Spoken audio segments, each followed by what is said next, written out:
পরিশ্রম করছে, এটার কোনো তুলনা হবে না। এদেরকে আমি কি বকাবকি করছি, আমারও বকাবাদ্য আস্তে আস্তে করে কমাতে হবে। কিন্তু একা মানুষ কঠিন হয়ে যায় এগুলোর জন্য। আমি কাঁদতেছিলাম বসে থাকে যখন হাসান জামিল সাহেব এখানে কথা বলতেছিল, মার লাইট বন্ধ হয়ে গেছে, মাইক বন্ধ হয়ে,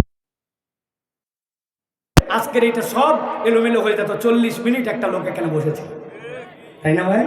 কৃতজ্ঞ হচ্ছে আমরা তার প্রতি। আজকে আমি সংক্ষিপ্ত সময়, সাহেব চলে আসবেন ইনশাল্লাহ, তার আগে আপনাদের কাছে একটা পয়েন্টে কথা বলতে চাই। পৃথিবীর সবচেয়ে জটিল এবং কঠিন রোগ কোরআন আইডেন্টিফাই করছে। পৃথিবীর সবচেয়ে কঠিন রোগ, এই রোগের নাম হচ্ছে কসওয়াতুল কলব, অন্তরের কাঠিন্য। পৃথিবীর সবচেয়ে কঠিন রোগের নাম কি বলেন? কি নাম? পৃথিবীর সবচেয়ে জটিল রোগ অন্তরের কাঠিন্য। আজকে আমরা অন্তরের কাঠিন্য কি কারণে হয় এবং অন্তরের কাঠিন্য হলে কি সমস্যা হয় আর এখান থেকে বের হওয়ার পদ্ধতি কি, এর উপরে আমি আপনাদের কাছে 20 মিনিট একটুখানি কথা বলতে চাই। আমার যারা ভাইয়েরা আসছেন অনুরোধ করবো একটু দিল লাগায়া আমরা এই কথাগুলো যেন শোনার চেষ্টা করি। আল্লাহ রাব্বুল আলামিন কোরআনুল কারীমের মধ্যে বলছেন দুনিয়ার মানুষের জন্য, সূরা আলে ইমরানের মধ্যে আল্লাহ বলছেন ইয়া আইয়ুহাল্লাযীনা আমানুত্তাকুল্লাহ হাক্কা তুকাতিহি ওয়া লা তামুতুন্না ইল্লা ওয়া আনতুম মুসলিমুন। আমার আল্লাহ রাব্বুল আলামিন বলছেন, ও দুনিয়ার মানুষ, আমি আল্লাহ রাব্বুল আলামিন যাবতীয় সৃষ্টি যারা, আমার সৃষ্টিগুলাকে আমি ইনসান বলেছি, আমার সৃষ্টিগুলাকে আমি মানুষ বলে সম্বোধন করেছি। কিন্তু আল্লাহ যখন ডাক দিয়ে বলেন ইয়া আইয়ুহাল্লাযীনা আমানু, কাকে বলেন? আল্লাহ হৃদয় দিয়ে অনুভব করেন। আপনি যখন অনুভব করবেন আমি একজন ঈমানদার, আমি আল্লাহর কাছে স্বীকার করে ঈমানের দাবিতে আছি, আপনি হৃদয় দিয়ে অনুভব করে নেবেন।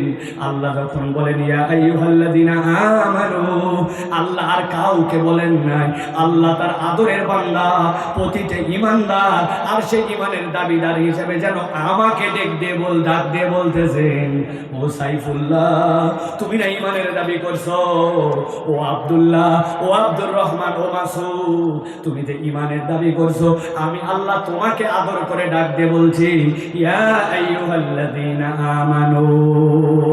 আল্লাহ বলছেন আমি তাদেরকে ঈমানের ডাক দিলাম, আমি তাদের জন্য একটা দায়িত্ব দিলাম, আমানুত্তাকুল্লাহ হাক্কা তুকাতিহি ওয়া লা তামুতুন্না ইল্লা ওয়া আনতুম মুসলিমুন।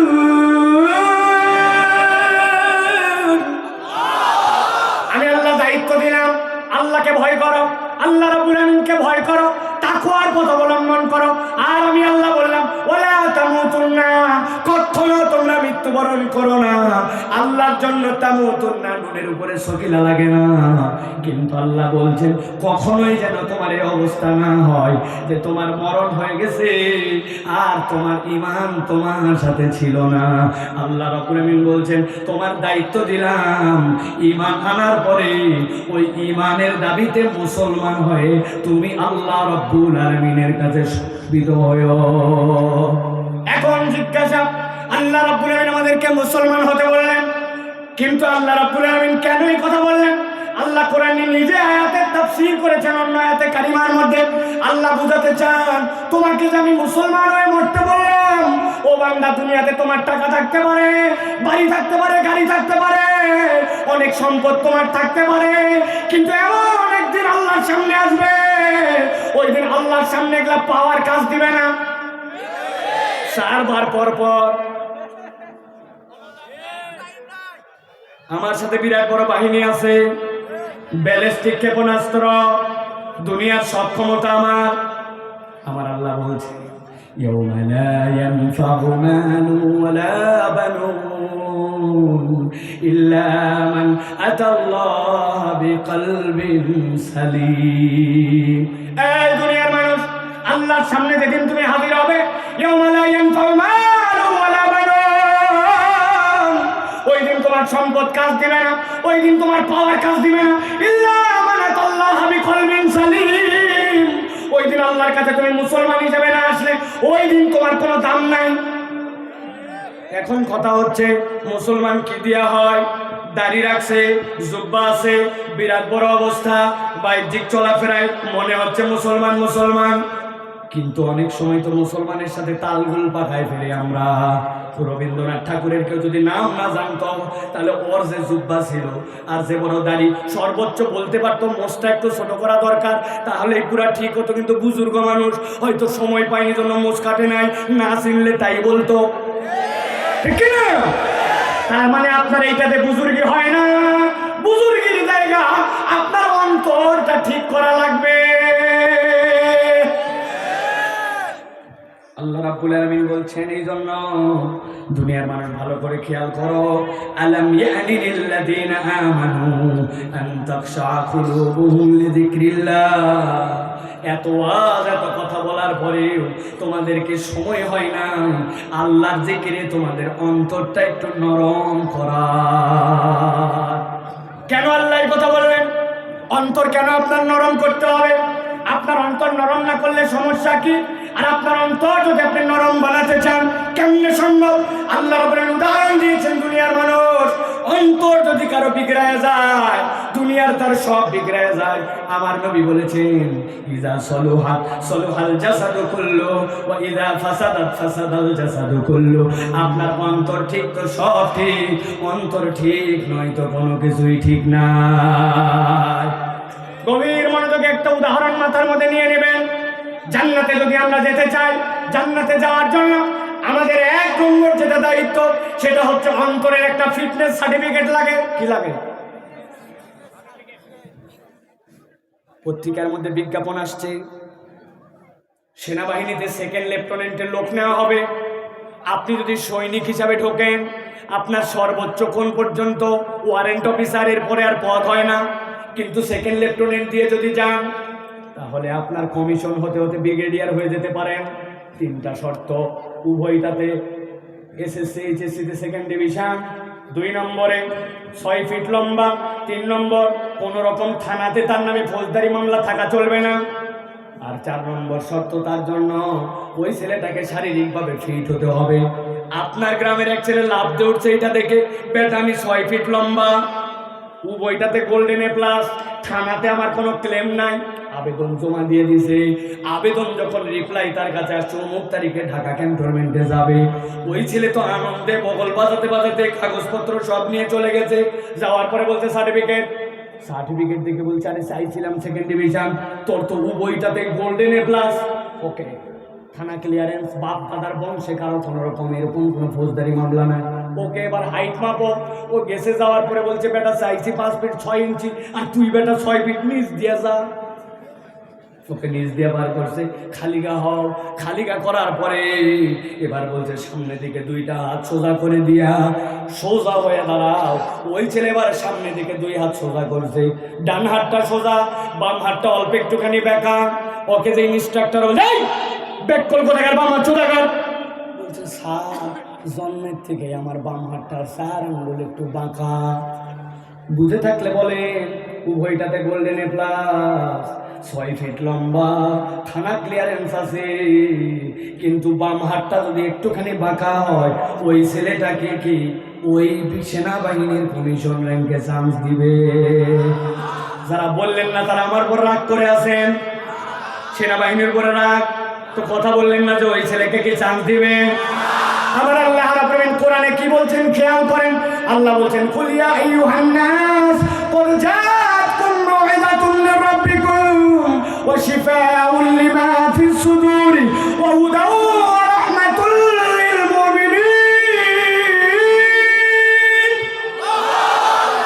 আবার আল্লাহ বলছেন, দুনিয়ার মানুষ, দুনিয়ার ইমানদার নয়, দুনিয়ার মানুষ। এখানে বলছেন ইয়া আইয়ুহাল্লাযিনা আমানু, ওখানে বলছেন কুল ইয়া আইয়ুহান নাস। দুনিয়ার যত মানুষ, কদ জাআতকুম মাউইযাতুন মির রাব্বিকুম, আল্লাহর পক্ষ থেকে তোমার কাছে একটা প্রেসক্রিপশন আসছে। মাউইযা মানে প্রেসক্রিপশন, বুঝেন নাই? ডাক্তার দেখাতে গেছেন, প্রেসক্রিপশনের এই পাশে আপনার জন্য রোগ বৃত্তান্ত লিখে রাখছে, কি কি রোগ, আপনার প্রেশার কত, আপনার জন্য কি কি পরীক্ষা, তার রিপোর্ট কি, আর এই পাশে লিখে দিচ্ছে মেডিসিন। মেডিসিন তো দেখেছেন, কিন্তু 4টা বিষয় যে লেখা থাকে, ওই জায়গায় পাওয়ার কত, ওই জায়গায় লেখা আছে আপনার জন্য ওষুধটা কয়দিন খাবেন, খাওয়ার আগে না পরে, আর এই ডোজটা কতদিন চলবে। আল্লাহ বলছেন এক্স্যাক্টলি কোরআন এই কাজই করবে। বান্দা কোন দিকে যাবে, কোথায় যাবি আর কোথায় যাবি না, কোরআনের কাছে তোকে সমর্পণ করে দিলে আল্লাহ তোর রোগ নির্ণয় করে করে বান্দা তোর যাবতীয় রোগ দূর করে দিবে। তবে সব রোগের কাজ করলে স্পেশাল রোগ আছে বান্দা। কি রোগ? দুনিয়ার সবচেয়ে কঠিন রোগ কসওয়াতুল কলব। আল্লাহ বলছেন অন্তরের কাঠিন্য দূর করো। আল্লাহ বলছেন শিফাউল লিমা ফিস সুদূর। তোমার অন্তর যদি শুধরাতে চাও, কোরআনুল কারীমের কোনো ব্যতিক্রম নাই। ওহুদাউ ওয়া রাহমাতুল লিল মুমিনিন। উদার ব্যাখ্যা আমি আমার মতো একটু বোঝানোর জন্য বলে, এটা কোনো তাফসীর থেকে বলছি না। এই গ্রামের মুরব্বী যারা আছেন, এই মুরব্বীরা শোনেন, আগে আমাদের বাড়ির মধ্যে ইলেকট্রিক লাইট যখন প্রথম আসছিল, বাড়িতে একটা মেন সুইচের পাশে কাট আউট থাকতো না? কাট আউট ঘরের কোনায়। সব বাড়িতে কারেন্ট আছে, আপনার বাড়িতে কারেন্ট নাই। হঠাৎ করে চিন্তা করছেন কি ব্যাপার, কারেন্ট নাই কেন রে? খেয়াল করে দেখে কাট আউট খুলে বের করছে, হায় হায় ভিতরে কাটা। বলছে ডয়ের থেকে তার বের কর, দাঁত দিয়ে ছিলে আস্তে করে টাইট দিয়া বেটাকে বলছে টর্চ ধরবি, আমি কিন্তু কাট আউট লাগাচ্ছি, ভিতরে নখ গেলে বিপদ। আচ্ছা গেছে কাট আউট। দুনিয়ার মশা ঘরের মধ্যে, এক মশা এসে হাতের মধ্যে ছেড়ে কামড় দিয়েছে, টর্চ কিন্তু ধরা। বাপ হাত দিয়ে বাড়ি মারছে, টর্চ গেছে নড়ে। বাপ বলছে বলছে আব্বা মশা, বলছে ব্যাক কল। এক মশা মারতেছিস, এখনই নখ দিয়েছিলাম, আমি তোর বাপ গেছিল, ঠিক না? আর একটা লাইট আছে আপনার এলাকার দাঁতের ডাক্তার, কানের ডাক্তার, তার কাছে যাবেন। যাওয়ার পরে দেখবেন কপালের মধ্যে এরকম করে লাগানো। অপারেশন করতে যাবে যখন কাউরে ধরানো লাগে না, ওর চোখ যেখানে লাইট সেখানে। আমার আল্লাহ বলছেন হুদাউ ওয়া রাহমাতুল লিল মুমিনিন। এই কোরআন তোমার জন্য এমন হুদা, এমন আলো, কারো সহযোগিতা লাগবে না। যার অন্তরে আছে, যেইখানে তোমার আলো দেওয়া লাগবে, ওইখানেই তোমার জন্য ওই আলো জ্বলে উঠবে। দেখতে পান না আলো, বিশ্বাস করেন আলো আছে? আন্দাজি বলেন না, উদাহরণ দিয়ে বুঝাবো, আন্দাজি বলেন না। যাওয়ার সময় মুরইল যে যখন এদিকে যারা আসছেন ওদিকে যাবেন, এদিকে দুপচাচিয়ার লোক যাবেন, খেয়াল করবেন রাস্তার পাশে কতগুলো সাইনবোর্ড আছে, 3 কোণা 4 কোণা এইরকম করে চিহ্ন দেওয়া আছে। সামনে স্পিড ব্রেকার, সামনে ডাইনে মোড়, সামনে বাজার, সামনে মসজিদ। জোরে চলেন, আস্তে যান। দিনের বেলা আলো জ্বলে, ওর ভিতরে আলো আছে তো, রিফ্লেক্টার স্টিকার। যখন আলো নাই তখন পড়া মাত্র ওর ভিতর থেকে আপনি রাত্রেবেলা মোটরসাইকেলের আলো পড়তে দেরি, চকচক করতে দেরি না।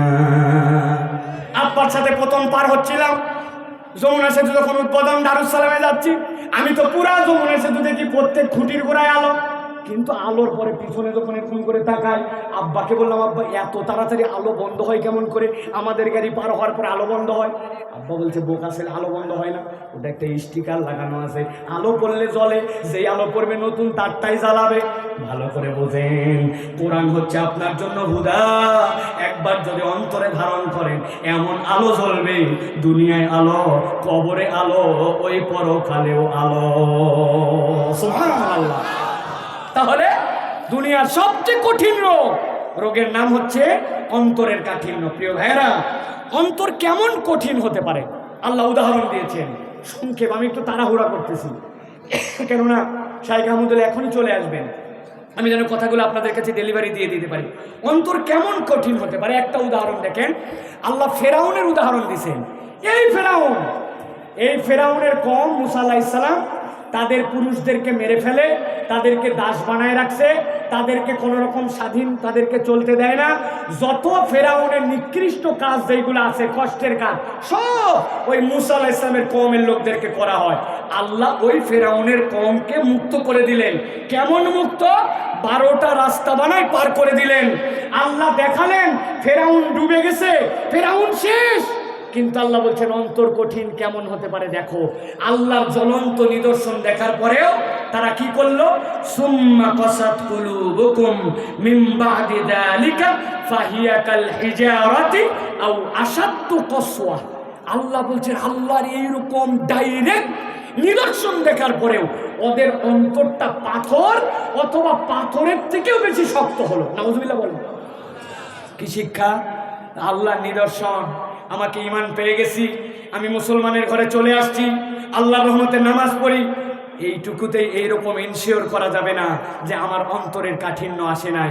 কেননা ওরা সচক্ষে দেখছে সমুদ্রের নিচ দিয়ে রাস্তা হয়ে গেছে, ফিরাউনকে আল্লাহ ডুবাইয়ে ফেলছে, আল্লাহ রাব্বুল আমিনের স্পষ্ট নিদর্শন, আসমান থেকে তাদের প্রতি খাবার আসছে, তারপরেও তাদের অন্তরকে আল্লাহ বলছেন এমন কঠিন হলো কাল হিজারা আও আসাদ্দ কসওয়া। তার মানে আল্লাহর নিয়ামত আসার পরেও যদি আল্লাহর অনুগ্রহ না আসে আর ওই অন্তরের সঠিক পরিচর্যা না হয়, তাহলে আমাদের অন্তর পাথরের মতো হয়ে যেতে পারে, ঠিক কি না? প্রিয় ভাইরা, এরপরে আমি আপনাদের কাছে বলবো, প্রিয় ভাইরা, আল্লাহ রাব্বুল আমিন বলছেন, বলবেন হুজুর অন্তর কঠিন হলে কি সমস্যা? অন্তর কঠিন হলে কি সমস্যা? আল্লাহ রাব্বুল আমিন কোরআনুল কারীমের মধ্যে বলেছেন, আল্লাহ বলছেন নবী আপনি জানায় দেন, আমি তো বান্দার বাহ্যিক রূপ দেখি না, আমি কি দেখি? আমি আল্লাহ রাব্বুল আমিন দেখি লা কুলুবিকুম ওয়া আমালিকুম, আমি তো বান্দার অন্তর দেখি আর আমল দেখি। সুতরাং বাহিরের সৌন্দর্য, বাহিরের গেট আপ সেট আপ, এইগুলো আল্লাহর কাছে মূল্যায়ন নাই। অতএব গেট আপ সেট আপে যদি পরিবর্তন করতে হয়, তাহলে আমাদের অন্তরের গেট আপ সেট আপ পরিবর্তন করা লাগবে। লম্বা টুপি পরে ঘোরে, এত বড় দাড়িওয়ালা, কিন্তু মুনাফিকের বাচ্চা মুনাফিক, ইসলামী কাজে বাধা দেয়, মুসলমানদের বিপক্ষে তলে তলে খেলে, এরকম টুপিওয়ালা দাড়িওয়ালা মুনাফিক আছে কিনা? শত শত মুনাফিক শব্দটাই তো আসছে নাফাকুন থেকে।